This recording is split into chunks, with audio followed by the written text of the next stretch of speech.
In this lecture, we'll go over the static light gizmo. The static light gizmo is a tool used to light scenes. Static lights do not move or change during runtime. If you need lights which move or are repositioned, you may wish to consider dynamic lights.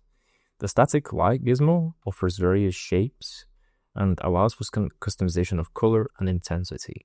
So let's go into build, gizmos, and then search for the static light gizmo. Could do a search static, there we go, static light. For some reason it doesn't have an icon, but we can see that when we drop it into the world, there is a static light with an arrow indicating the direction that the light will shine. Let's go ahead and point it at our scene and move it into position. In the properties panel of the entity, we can see light. We can enable and disable the light, which is self-explanatory.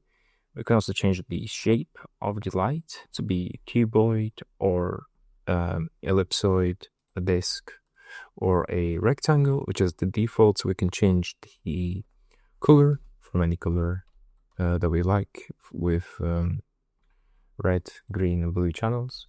But we can also change the intensity.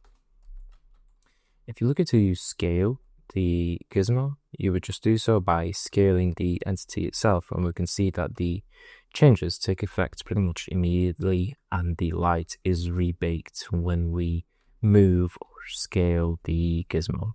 So let's do something like a disc with maybe something like 0.5 and 0.5. There we go. Nice green light, so we can see.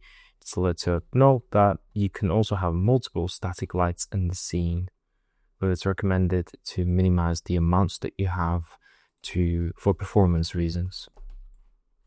Let's do like a yellow light. So there we go. We can see that there's a combination of the two lights having an effect on our scene.